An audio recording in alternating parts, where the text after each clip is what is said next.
पूर्वरंग माझा सोपा आहे, पटकन कळण्यासारखा आहे, त्यामुळे पूर्वरंग मी कमी घेणार आहे आणि आख्यान जास्त तुमच्या लोकांपर्यंत मला पोचवायचं आहे, त्यामुळे आख्यान जरा मोठं घेणार आहे आणि पूर्वरंग थोडक्यात बुडवणार आहे.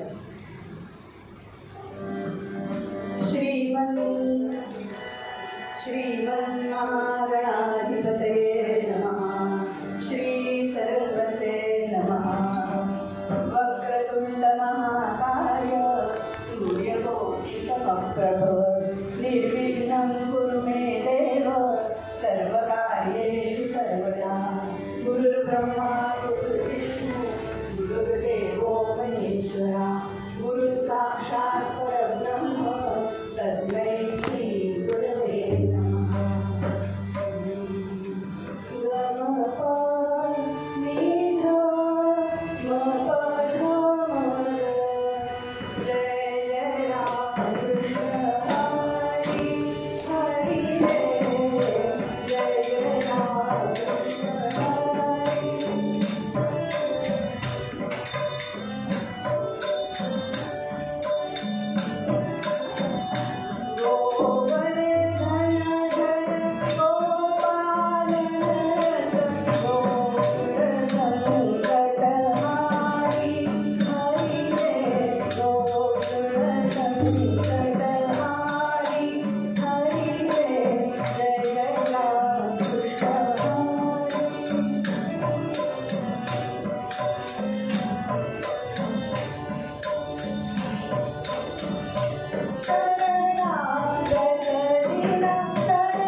पवित्र मंदिरामध्ये कीर्तन सेवा चालू आहे. त्या विठ्ठल रखुमाईला, माझ्या सद्गुरूंना, माझ्या आई वडिलांना आणि माझ्या समोर जे सुसंस्कृत शालीन सुहृद असे श्रोतृवर्ग बसलेला आहे त्या सगळ्यांना मनापासून अभिवादन करते आणि निरूपणाला सुरुवात करते. ध्येयासाठी जगू सोसू सुख दुःखे, ध्येयासाठी सुखे वेचू प्राण, सत्यासाठी मारू स्वार्थावरी लाथ, लौकिकाची मात धुल ठेवू. स्वामी म्हणे मन ध्येय समर्पून, होऊची आपण ध्येय रूप. आज निरूपणाला जो अभंग घेतलाय तो पावसते स्वामी स्वरूपानंद यांचा. त्यांचं मूळ नाव रामचंद्र विष्णू गोडबोले त्यांचा जन्म 15 डिसेंबर 1903 रोजी रत्नागिरी जिल्ह्यातील पावस या गावी झाला. ते व्यवसायाने शिक्षक होते, पण अत्यंतिक देशप्रेमी होते आणि सत्याग्रहात भाग घेतला म्हणून येरोडा येथील कारागृहात त्यांनी कारावास भोगला होता. आणि स्वामींनी अखंड आयुष्यभर ज्ञानेश्वरीतील आध्यात्मिक विचार साधकांपर्यंत पोहोचवायचा प्रयत्न केलाय. आणि असे स्वामी आपल्याला सांगतायत की माणसाच्या आयुष्यात जगण्यासाठी काहीतरी ध्येय असलं पाहिजे. ते ध्येय प्राप्त करताना कितीही अडचणी आल्या, कितीही संकट आली, प्रसंगी प्राणाची आहुती द्यावी लागली तरी हरकत नाही, परंतु ध्येय असलं पाहिजे. आणि ते ध्येय प्राप्त करताना सत्य, प्रामाणिकपणा आणि न्याय या गुणांचा अवलंब केला पाहिजे. आणि एकदा आपलं ध्येय ठरलं की त्या ध्येयासाठी आपलं तन मन धन सगळं अर्पण करून आपण स्वतःच ध्येयरूप होऊन जायचं. पहिल्या चरणामध्ये स्वामी सांगतायत ध्येयासाठी जगू सोसू सुख दुःखे, ध्येयासाठी सुखे वेचून राहणं. माणसाच्या आयुष्यात जगण्यासाठी काहीतरी ध्येय असलं पाहिजे. ती ध्येय वेगळी वेगळी असू शकतात किंवा एकाच माणसाची अनेक ध्येय सुद्धा असू शकतात. म्हणजे लहानपणी आपलं ध्येय असतं की मोठं झाल्यावर मी माझ्या बाईंसारखी होईल, गुरुजींसारखं होईल. परंतु जसं जसं वय वाढत जातं वयाच्या विशिष्ट टप्प्यावर आपल्याला नक्की कळायला लागतं की मला काय आवडतंय. आणि मग आपण आपलं ध्येय ठरवतो की मला डॉक्टर, इंजिनियर, चित्रकार, कीर्तनकार, पत्रकार काहीतरी होतं. पण जगण्याचं ध्येय असलं पाहिजे आणि ते आपणच ठरवलं पाहिजे. कारण ध्येयहीन माणसाचं जीवन हे सुकाणून असलेल्या जहाजासारखं असतं. जहाजाला सुकाणून असलं तर ते समुद्रात भिरकटत जाईल, भरकटत जाईल. तसं जर जीवनाचं काही ध्येय नसलं तर आपल्या जगण्याला काही अर्थच राहणार नाही. वेळ कमी आहे म्हणून मी अभंग घेणार नाहीये. एकनाथ महाराज आपल्या अभंगात सांगतात, जन्मुनी गेलेचं काय मनुष्या, वाढविले वय पोषिकी काया, सेवनी दही दूध तसाय. जन्माला येऊन फक्त स्वतःच्या सुखाचा विचार केला, शरीराचा विचार केला, शब्द, स्पर्श, रूप, रस, गंध या पंचविषया व्यतिरिक्त काहीही केलं नाही. आणि मनुष्य जन्माला येऊन जर काही हित सार्थक केलं नाही तर तुझा जन्म वाया जाईल. अशा लोकांविषयी वामन पंडित म्हणतात, ईश्वरे तुझ दिली नरकाया, साधने करीसी तू नरकाया, भोगिसी निशिदिनी विषयाते, मानसी नमनी विषयाते. पंढरीनाथ आयुष्यभर विषयांचं सेवन करून तुला त्याचा कंटाळा येत नाही, त्यापेक्षा या विषयांना विष समज, त्याचा त्याग कर. आणि अतिशय दुर्लभ असलेला नरदेह तुला प्राप्त झालाय, त्या नरदेहाच्या माध्यमातून आयुष्याचं काहीतरी उच्चतम ध्येय ठरवून नराचा नारायण व्हायचा प्रयत्न कर. या नरदेहाचे नियोगे सच्चिदानंद पदवी घेणे, केवळा अधिकार नारायणे, निधना कृपावलोकने. कावळ्या चिमणीचा संसार तर सगळेच करतात, पण त्याही पलीकडे जाऊन देशहितासाठी, राष्ट्रासाठी, दीनदुबळ्यांसाठी जर तुझा देह तू झिजवलास तर त्याच्यापासून मिळणारं समाधान कितीतरी पटीने असेल. त्यामुळे ध्येय एकदा निश्चित ठरवायचंय. ते ध्येय निश्चित ठरलं की ते प्राप्त करण्यासाठी कितीही अडचणी आल्या, संकट आली, प्राणाची आहुती द्यायला लागली, तरी मी त्या ध्येयापर्यंत जाऊन पोहोचेल हा दृढ विश्वास आपल्याकडे असला पाहिजे. आणि माझे सद्गुरू सांगतात की त्या ध्येयापर्यंत जाण्यासाठी अचूक दिशेने योग्य प्रयत्न आणि त्याला विवेकाची साथ असली पाहिजे. विवेक म्हणजे काय हो? आजकाल लोकांना पटकन श्रीमंत व्हायचं असतं किंवा पटकन आपल्या ध्येयापर्यंत पोहोचायचं असतं, त्यामुळे वाममार्गाचा वापर केला जातो आणि आपल्याला ते ध्येय पटकन प्राप्त होईल, पण त्याच्यापासून मिळणारं समाधान हे अल्पकाळ टिकणार आहे. म्हणून पहिल्या चरणात स्वामी सांगतायत की जगण्याचं काहीतरी ध्येय निश्चित असलं पाहिजे. दुसऱ्या चरणात म्हणतायत, सत्यासाठी माणूस स्वार्थावरी लाथ, लौकिकाची मात्र दूर ठेवी, लेणे वाढे अपकीर्ती सर्वथा ते जगावे, सत्य रुचे भलेपण वचनचे जनासी. म्हणजे जे सत्य आहे, ज्यात आपलं भलेपण आहे, जे आपल्याला आवडत आहे, असं कर्म आपल्या हातून घडलं पाहिजे, जेणेकरून आपली अपकीर्ती होणार नाही. महाभारतच्या एका श्लोकात म्हणतात, न जातु कामान भयान लोभात, धर्मो त्यजो जीवितस्य अतिरेतो, धर्मो नित्य सुख दुःख नित्य, जीवो नित्यस्तस्य हेतु अनित्य. म्हणजे काय की मनुष्याने कुठच्याही क्षणी काम, लोभ, भय, जीवित किंवा लोक काय म्हणतील या विचाराने सत्य बोलणं हा आपला धर्म सोडू नये. कारण धर्म नित्य आहे, सुखदुःख अनित्य आहे, जीवन नित्य आहे, जीवन हेतू अनित्य आहे. आपल्या सत्य धर्माचं पालन करण्यासाठी मरण जरी आलं तरी ते हिताचं आहे, आपली कीर्ती वाढवणार आहे. रघुवंशातील राजे सत्य बोलणं ह्या आपल्या वचनासाठी मरायलाही तयार होत असत. राजा शिबीची गोष्ट आहे की कबुतराच्या मागे एक शिकारी लागला आणि ते कबूतर राजाला शरण आलं. राजाने त्याला अभय दिलंय. तो शिकारी राजाला म्हणाला की तुझ्या या कबुतराच्या शरीरात इतकं मांस तुम्हाला दिलंस तर मी याला सोडेल. राजा हो म्हणाला आणि इथेच राजाची परीक्षा सुरू झाली. स्वतःच्या शरीराचं कितीही मांस दिलं तरी त्या कबुतराच्या वजना इतकं भरेना आणि राजा आपल्या गोळ्यासाठी मरायला सुद्धा तयार झाला. आणि म्हणून आज इतकी वर्ष होऊन गेली तरी आपण त्यांची उदाहरणं देतो. तुकाराम महाराजांच्या काळात वेदाचा अभ्यास करायचा अधिकार मूर्खर लोकांना होता. तुकाराम महाराजांनी वेदांचा अभ्यास करून त्याच्यावर अभंग लिहिले म्हणून त्यांची गाढवापासून भिंत काढण्यात आली. पण तुकाराम महाराजांनी वेदांचा अभ्यास करायचं थांबवलं नाही. म्हणून दुसऱ्या चरणात स्वामी सांगतायत की ध्येय निश्चित ठरवा. ते ध्येय प्राप्त करण्यासाठी अचूक दिशेने योग्य प्रयत्न त्याला विवेकाची साथ द्या. आणि तिसऱ्या चरणात सांगतायत स्वामी म्हणे मन ध्येय समर्पण होऊचे आपण ध्येय रूप. एकदा ध्येय निश्चित ठरलं की मग तन मन धन सगळं त्याच्यासाठी अर्पण करायचं आणि आपण स्वतःच ध्येय रूप होऊन जायचो. म्हणजे बघा आपल्या आजूबाजूला लता मंगेशकर, पंडित भीमसेन जोशी, सचिन तेंडुलकर, APJ अब्दुल कलाम, झाकीर हुसेन, जयंत नारायणकर किती नावं घेऊ की ह्या लोकांनी एक विशिष्ट ध्येय आपल्या डोळ्यासमोर ठेवलंय आणि आपलं अख्खं आयुष्य त्या ध्येयासाठी खर्च घातलंय तरी.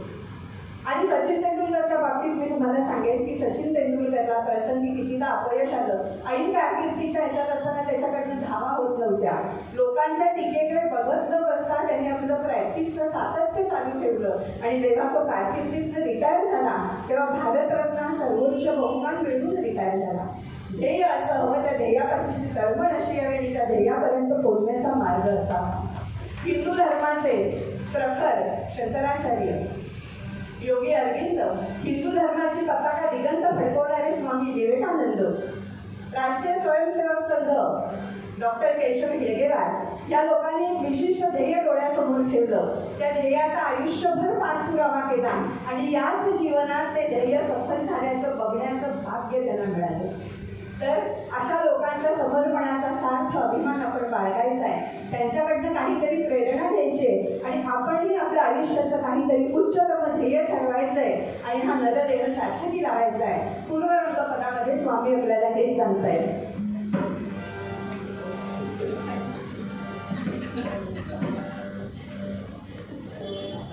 तुम्हाला माझ्याकडे बघता 40 मिनिटाची मर्यादा आहे म्हणून धावते.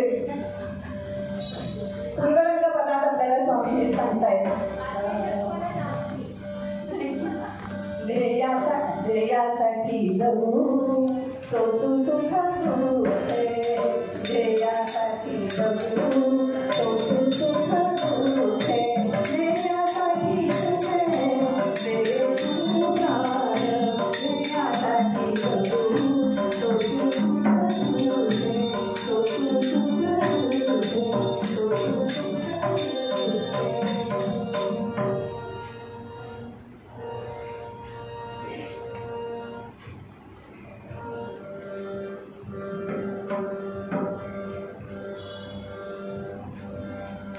थोडं नामस्मरण घेऊया आणि पुढे जाऊया.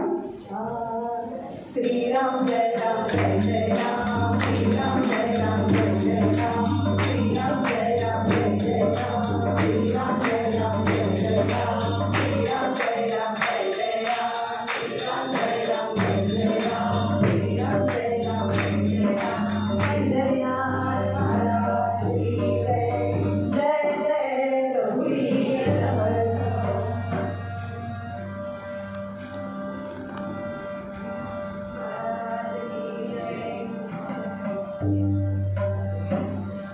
आज निरूपणाला आपण जो अभंग घेतला होता त्या अभंगाप्रमाणे आयुष्यभर वागून आपल्या ध्येयासाठी आपल्या प्राणाचीही पर्वा न करणाऱ्या परंतु फारसं प्रकाशात न आलेल्या एका स्वातंत्र्य सैनिकाची कथा मी आता आपल्याला सांगणार आहे. या महान देशभक्ताचं नाव आहे गणेश दामोदर उर्फ बाबाराव सावरकर. बाबांचं चरित्र म्हणजे देशासाठी चंदनाप्रमाणे झिजलेल्या आणि इंधनाप्रमाणे जळून गेलेल्या एका थोर स्वातंत्र्य सैनिकाची स्फूर्तिपद कथा आहे. बाबाराव सावरकर हे स्वातंत्र्यवीर सावरकरांचे ज्येष्ठ बंधू आणि स्वातंत्र्य संग्रामातलं त्यांचं योगदानही तितकंच मोलाचं आहे. परंतु दुर्दैवाने ते फारसं प्रकाशात आलं नाही. बाबांचं चरित्र जेव्हा माझ्या वाचण्यात आलं तेव्हा मी त्यांचं ते कार्य बघून नतमस्तक झाले आणि मनाशी निश्चय केला की बाबांचं हे कार्य जास्तीत जास्त लोकांपर्यंत मी पोचवेन आणि माझ्याकडून ती त्यांना वाहिलेली आदरांजली असेल. म्हणून आज बाबांचं चरित्र मी तुम्हाला सांगणार आहे. गणेश दामोदर उर्फ बाबाराव सावरकर यांचा जन्म 13 जून 1879 रोजी नाशिक जिल्ह्यातील भगूर या गावी दामोदर पंत आणि राधिकाबाई या उच्च शिक्षित दाम्पत्याच्या पोटी वैदिक सनातन कुटुंबामध्ये झाला.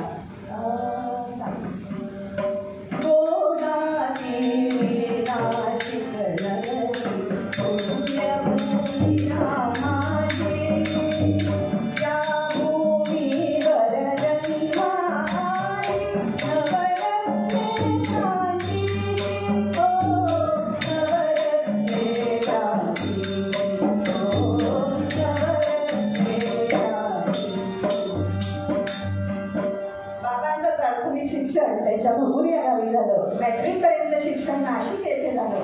वयाच्या 13व्या वर्षी त्यांच्या आईचं निधन झालंय. पुढे त्यांचा विवाह यशोदा नावाच्या मुलीशी झालाय आणि 1896ला त्यांच्या वडिलांचं निधन झालं आणि कुटुंबात मोठे असल्यामुळे संपूर्ण कुटुंबाची जबाबदारी त्यांच्यावर येऊन पडली आणि त्यांच्या शिक्षणात खंड पडला. परंतु त्यांनी आपले धाकटे बंधू विनायकराव सावरकर म्हणजेच स्वातंत्र्यवीर सावरकर आणि नारायणराव सावरकर यांना मात्र उच्च शिक्षण दिलेले. लहानपणापासूनच बाबांची आणि रोगांची फार मैत्री. अरेई, डबा, अमाऊश, 21 दिवसांचा विषमज्वर आणि वयाच्या 15व्या वर्षापर्यंत किमान 200 वेळा विंचू त्याला चावले होते. बाबांचा ओढा लहानपणापासून परमार्थाकडे होता. खरं तर ते योगी झाले असते, पण कितीतरी महिने त्यांच्या मनात देव की देश हे द्वंद्व चाललेलं होतं आणि अखेर जर मी योगी झालो तर मला मोक्ष मिळेल, पण या देशाचं काय होईल या विचाराशी हे द्वंद्व थांबलं आणि मनाशी निश्चय झाला की भारत मातेला पारतंत्र्यातून मुक्त करायचं आणि ध्येय ठरलं देशसेवा आणि त्याच्यासाठी प्रतिज्ञा झाली. प्रत्येक रक्त थेंबा सांडेन तुझ्याच मुक्तीसाठी, रणात स्वातंत्र्याच्या प्राणसे सज्ज आहुतीसाठी. प्रतिज्ञा झाली आणि स्वातंत्र्यवीर सावरकरांनी सुरू केलेल्या देशकार्यात स्वतःला झोकून दिलंय. सशस्त्र क्रांतीचा पुरस्कार करणारा अभिनव भारत या संस्थेत हिरिरीने भाग घेतलाय. बाबा कुशल संघटक होते, त्यामुळे त्यांनी अनेक क्रांतिकारकांना तरुणांना एकत्र बोलवून क्रांतीचं महत्त्व त्यांना पटवून दिलं आणि क्रांतिकार्यात त्यांना ओढून घेतलंय. बाबांच्या अथक कामामुळे अभिनव भारतच्या महाराष्ट्रात जागोजागी शाखा स्थापन झाल्या. त्यातच बंगालवरून, इंग्लंडवरून बॉम्ब बनवण्याच्या कृतीचा आणि पिस्तुलाचा पुरवठा झाला आणि बाबांचे हात थेट बंगाल, पंजाब, मद्रासपर्यंत जाऊन पोहोचले. समुद्राप्रमाणे उधाणलेल्या बाबांच्या या क्रांतिकार्याला आवर कसा घालायचा हा ब्रिटिश सरकार पुढे प्रश्न पडला, कारण बाबांच्या विरोधात काहीही पुरावा सापडत नव्हता. अखेर बाबांचा हा सशस्त्र क्रांतीचा पोट कवितेच्या कोमल अस्त्राने फोडून टाकला. स्वातंत्र्य कवी गोविंदांची हीच ती कविता. घनश्याम श्रीराम गामूढ होता, कराया स्वमाता महिलास्य मुक्ता, वृथाघातयाने तदा युद्ध केले, रणावीन स्वातंत्र्य कोणा मिळाले, किती धाडिले अर्ज त्याने दलानी, बहु प्रार्थिले शत्रु भिक्षेश्वरानी, तधी काय तत्राच्या झोळीला आले, रणावीन स्वातंत्र्य कोणा मिळाले, रणावीन स्वातंत्र्य कोणा मिळेना, असा भूतकालीन सिद्धांत जाणा, स्वराज्येच्छुने पाहिजे युद्ध केले, रणावीन स्वातंत्र्य कोणा मिळाले. भारत माता की ही क्रांतिकारकांना स्फूर्ती देणारी कविता ज्या पुस्तिकेत छापली होती ती पुस्तिका प्रसिद्ध करून क्रांतिकारकांना सहाय्य केलं आणि ब्रिटिश सरकारविरुद्ध युद्ध पुकारलं असा आरोप बाबांच्यावर ठेवून 8 जून 1909 रोजी बाबांना 25 वर्ष काळ्या पाण्याची शिक्षा आणि त्यांच्या संपूर्ण मिळकतीवर जप्ती अशी शिक्षा ठोकण्यात आली. या शिक्षेच्या वज्रप्रहाराने बाबा पडघर सुद्धा ढासळलेले नाहीयेत, परंतु दुर्दैवाने त्या दिवशी 8 जून हा जो निकालाचा दिवस होता त्या दिवशी ज्येष्ठ कृष्ण नवमी होती आणि तिथीप्रमाणे बाबांचा त्या दिवशी वाढदिवस होता. म्हणजे ज्या दिवशी वाढदिवस त्याच दिवशी 25 वर्ष काळ्या पाण्याची म्हणजे मृत्यूदंडाची शिक्षा असा दुर्दैवी दुर्विलास घडून आला होता. स्वातंत्र्यवीर सावरकरांच्या आधी बाबाराव अंदमानात गेलेले आहेत आणि स्वातंत्र्यवीरांचे ज्येष्ठ बंधू म्हणून त्यांचा अनन्वित छळ करण्यात आलाय. एक एवढीशी कविता छापली म्हणून एवढी मोठी शिक्षा देण्यात आली आणि बाबांना सुरुवातीला नाशिकच्या जेलमध्ये ठेवण्यात आले.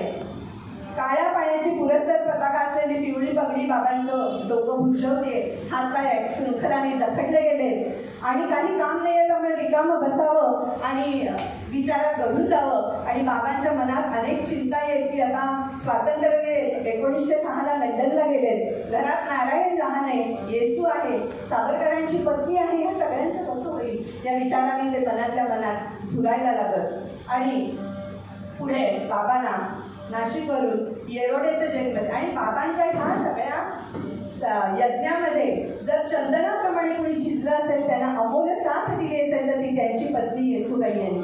बाबा म्हणायचे की हिनी सर्वस्वाचा त्याग माझ्यासाठी केलं, आपल्या यौवनाच्या आशा आकांक्षा माझ्या ध्येयासाठी चुरटून टाकलं, या बदल्यात मी तिला काय दिलं. एखादं रामता लेकरूही नाही, 2 झाली ती देवाकडे गेली, आता मी 25 वर्ष काळ्या पाण्याच्या शिक्षेवर चाललोय, परत भेट होईल की नाही. आणि मग बाबांना नाशिकवरून येरोडाला नेण्यात आलं आणि येरोडाला नेताना बाबांच्या क्रांतिकारी विचारांनी चेतलेल्या नाशिककरांना जरब बसावी म्हणून बाबांची रस्त्यातून चालत भिंत काढण्यात आली. हातपाय शृंखलांनी जखडले, डोक्यावर काळ्या पाण्याची पुरस्कार पताका असलेली पिवळी पगडी आहे, त्या हाताच्या जखडलेल्या हाताने पाठीवर तोललेलं टमरेल आणि ते खालीचं ओझं आहे, दोन्ही बाजूला सशस्त्र सैनिक चाललेले आहेत आणि अशी बाबांची स्वारी त्या नाशिक नगरीतून रस्त्यातून चालत त्यांना नेत आहेत. आणि असे त्यांना चालत नेताना बघून नाशिककर संतापले आणि ते म्हणतायत,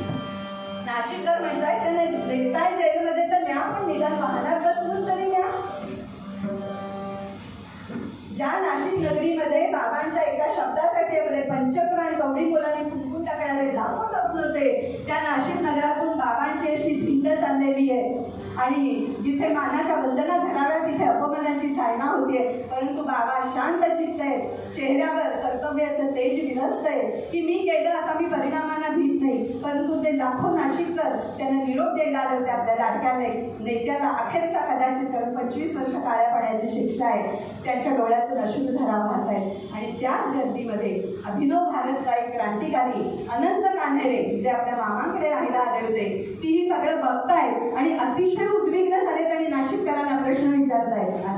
बाबा रावण मानिगे नाशिक कर तुम्ही असे कसे करिता, जॅक्सन जिवंत कैसा, जॅक्सन जिवंत कैसा, कालांब विता दयाची अंतारा. पुढे वेळ नाही ना, पुढे बोलायचं अजून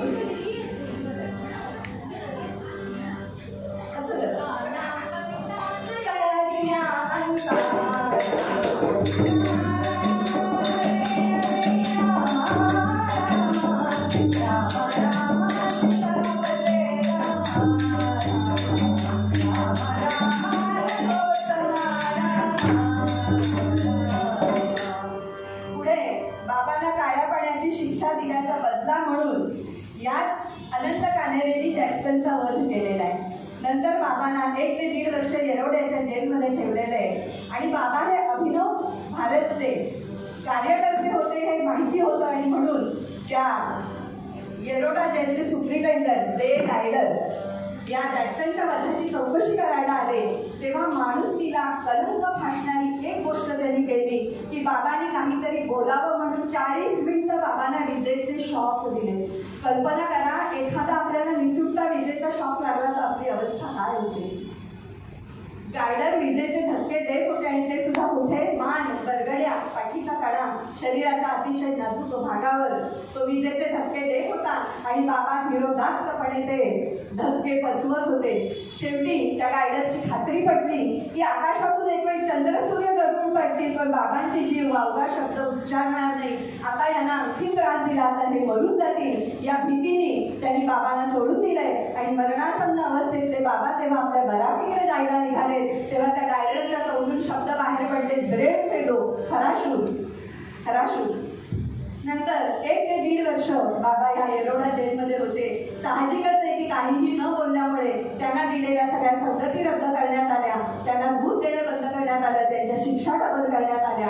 आणि याच वेळी बाबांच्या सुटकेचा 2 वेळा निष्फळ प्रयत्न झाला.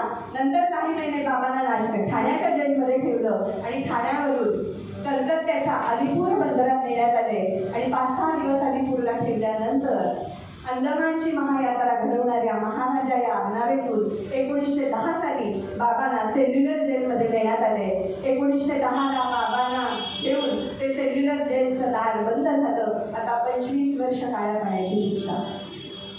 त्या सेल्युलर जेलमध्ये सुरुवातीला बाबांना छिलका फुटणं, काथा सोडणं अशी कामं देण्यात आली. ते छिलका सोडताना त्यांच्या हाताला फोड येत, हातातून रक्त येईल, बसून बसून पाठीचा कडा मोडून जाईल, पण बाबा धीरोदात्तपणे सगळं सहन करत होते.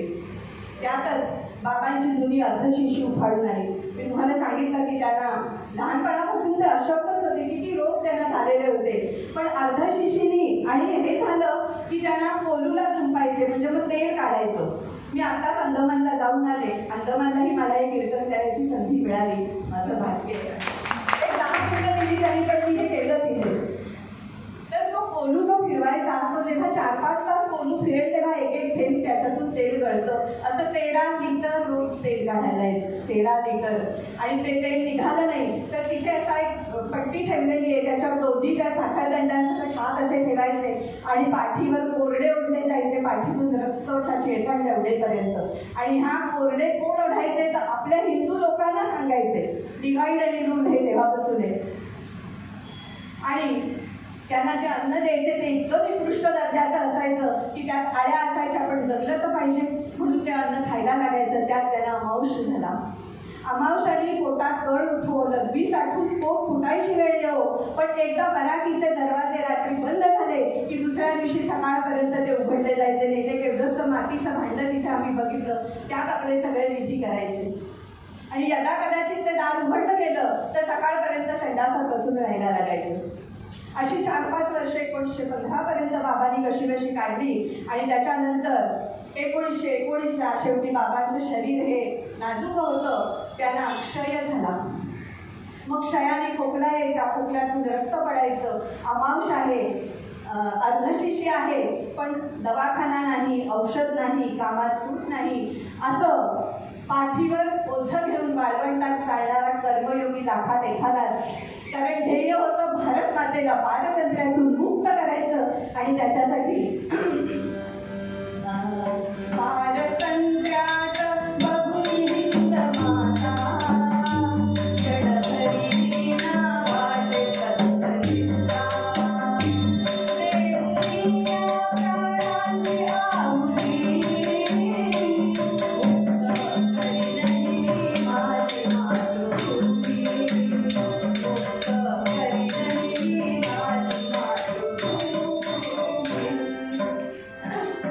शेवटी 1921ला बाबांना अंदमानातून सोडण्यात आले आणि शिक्षेचा कालावधी अजून शिल्लक असल्यामुळे भारतात त्यांना नंतर अन्य ठिकाणच्या जेलमध्ये ठेवण्यात आले. 1910ला बाबांना घेऊन बंद झालेलं अंदमानचं दार 11ला उघडलं. सावरकरांना घेऊन बंद झालं. हे दोघे बंधू 11 वर्ष एकाच जेलमध्ये होते, पण दोघांची एकदाच भेट झालेली आहे. आणि आता हिंदुस्थानात येताना दोघं एकत्र आहेत. 15 दिवस एकमेकांचा सहवास आहे.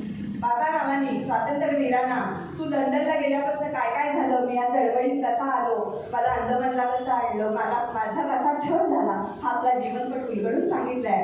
आणि हिंदुस्थानात आणल्यानंतर अजून शिक्षेचा कालावधी जास्त असल्यामुळे त्याला वेगळ्या वेगळ्या जेलमध्ये ठेवलंय. बाबांना आता विजापूरच्या जेलमध्ये ठेवलंय. विजापूरला अजून एक वेगळंच दुःख बाबांची वाढवत होतं.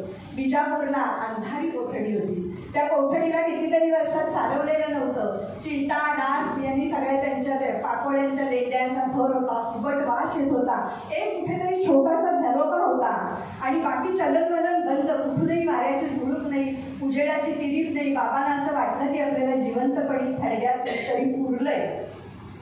आणि अंदमानला कोलू फिरवून चिलका कुठून हाडं पिंजून गेली होती, शरीर जर्जर झालं होतं आणि आता इथे पुढे रोज 35 पाऊंड त्यांना गहू लढायची शिक्षा होती.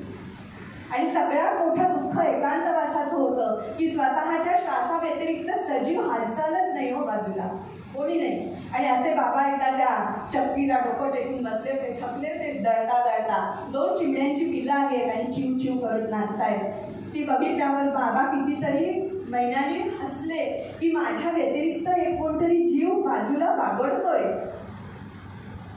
कितीतरी महिन्यांनी मी कुणाच्या तरी हालचाल बघतोय. आणि त्यांनी 2 दाणे त्या चिमण्याला टाकले. ते चिमण्याने दाणे घेतले आणि ते उडून गेले आणि आपल्या पिल्लांना घेऊन आल्या.